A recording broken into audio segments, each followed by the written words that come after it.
دیکھا ہوگا ہم دعائیں بڑی مانگتے ہیں، ہماری وہ دعائیں قبول کیوں نہیں ہوتی؟ آج ہماری عبادات میں وہ خشوع و خضوع کیوں نہیں؟ آج ہمارے سجدوں میں وہ سرور کیوں نہیں؟ آج ہمارے چہروں کے اوپر وہ نور کیوں نہیں؟ آج خطباء کے واعظ میں وہ تاثیر کیوں نہیں؟ آج نعت خوانوں کی آواز میں وہ سوز و گداز کیوں نہیں؟ اس کی ایک ہی وجہ ہے، آج ہم نے حلال اور حرام کی تمیز ختم کر دی ہے۔ جب حلال اور حرام کی تمیز ختم ہو جائے، عبادات قبول نہیں ہوتی، دعائیں قبول نہیں ہوتی۔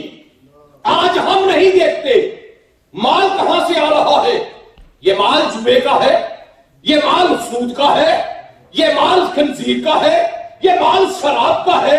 نہیں، ہمارا ایک ہی مقصد ہے، مال آنا چاہیے، جیسے بھی آئے وہ مال تو آ جاتا ہے لیکن اس کی روحانیت ختم ہو جاتی ہے۔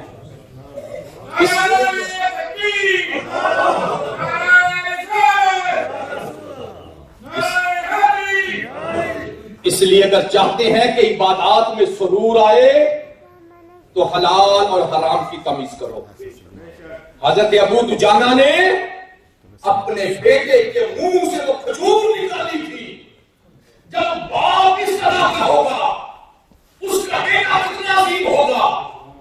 اس لیے ہم ناراض ہوتے ہیں، میری اولاد میں حکم نہیں مانتی، میری اولاد نافرمان ہو گئی، میری اولاد کو چھوڑ کے چلی گئی، لیکن کیا ہم نے کبھی یہ دیکھا کہ ہم نے اس کو کھلایا کیا تھا، ہم نے اس کو کھلایا کیا تھا، ہم نے اس کو وزیر کون سی دی تھی؟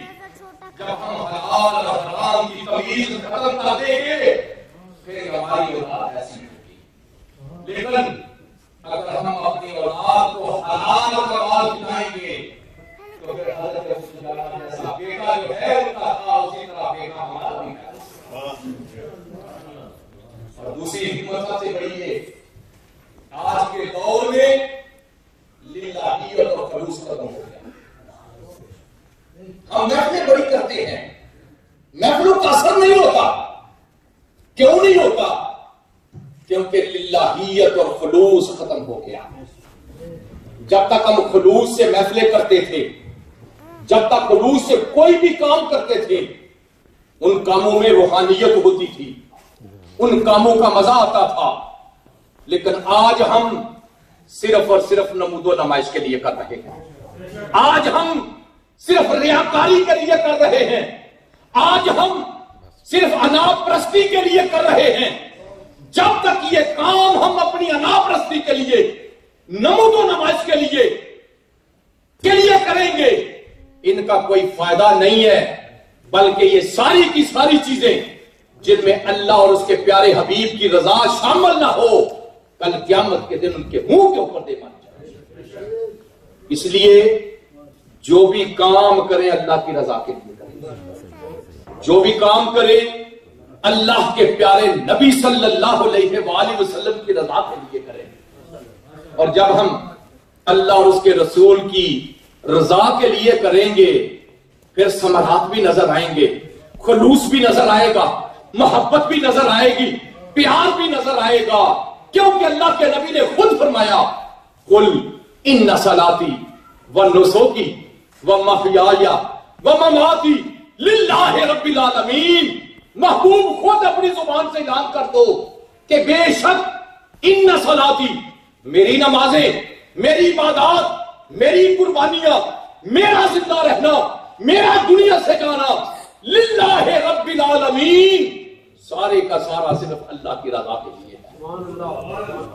تو جب اللہ کی رضا مل جائے پھر انسان کی عبادت میں بھی سرور ہوگا، چہرے پہ بھی نور ہوگا، تاثیر بھی ہوگی، سوز و گداز بھی ہوگا، خشوع و خضوع بھی ہوگا۔ اس لیے نمبر 1 حلال و حرام کی تمیز شروع کر دو۔ حلال کھاؤ، تھوڑا کھاؤ، کیوں؟ وہ حلال والا تھوڑا بھی ہے اس کی تاثیر ضرور ظاہر ہوتی ہے۔ دوسرے نمبر پہ جو بھی کام کرو کسی دنیا دار کو خوش کرنے کے لیے نہ کرو، دنیا میں کوئی ایسا بندہ نہیں کہ جس کو ہم ہمیشہ کے لیے خوش رکھ سکیں. ساری زندگی کسی کے کام کرتے رہو, ہاں میں ناتے رہو, جھک کے ملتے رہو, ایک دن صرف حق بات کرو. آج ہمارے ممبروں میں حرام سے کیوں حق بات نہیں ہوتی؟ اس کی وجہ یہی ہے کہ ہمارے گلوں کو گونج دیا گیا ہے. ہم حق بات نہیں کہہ سکتے. حق بات کہیں گے ہماری تنہا ختم ہو جائے گی.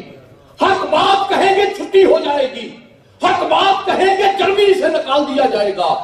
ارے رازق اور مالک وہ ہے, میرا کام ہے حق بات کہنا, اور جب میں حق بات کہوں گا اس حق بات کا پھر اثر بھی ہوگا.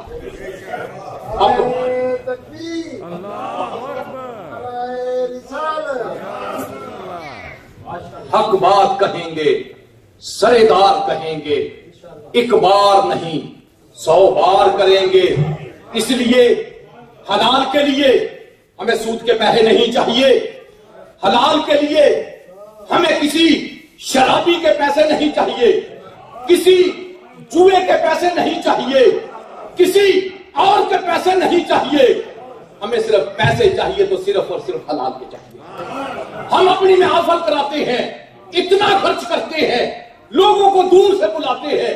کوئی 200 کلومیٹر سے آ رہا ہے, کوئی 300 کلومیٹر سے آ رہا ہے, لیکن پوری محفل میلاد ہوتی ہے. جب کھانا دیتے ہیں تو پیسہ کبھی سود والے کا ہوتا ہے, پیسہ کبھی جوئے والے کا ہوتا ہے, پیسہ کبھی کسی کا ہوتا ہے. اس لیے ہمیں ایسے پیسے کی ضرورت نہیں. ہم اپنے گھر سے کھا کے آئیں گے, گھر جا کے کھائیں گے, اللہ کے نبی کا میلاد منائیں گے. ہمیں ایسے پیسے کی ضرورت نہیں ہے. اس لیے آؤ وعدہ کریں کہ جب بھی ہمیں پتہ چل جائے, 2 صورتیں ہیں. ایک ہے کسی کا علم نہیں ہے, اس کا پیسہ کیسے ہے, حلال کا کما رہا ہے, حرام کا کما رہا ہے, وہ دیتا ہے, مجھے علم نہیں ہے. لیکن ایک ہے جس کو میں ظاہری جہاں سے جانتا ہوں, یہ کام کیا کرتا ہے, پیسہ کہاں سے آ رہا ہے. پھر ایسے پیسے والوں کو ہم اہمیت دیتے ہیں. میں نے اپنی آنکھوں سے خود دیکھا ہے, علماء کی قدر نہیں کی جاتی, بلکہ پیسہ دینے والوں کو ایک دروازے سے پکڑ کر سٹیج پہ لایا جاتا ہے, امام صاحب کو پیچھا کیا جاتا ہے, مصلی رسول کے اوپر اس کو بٹھایا جاتا ہے.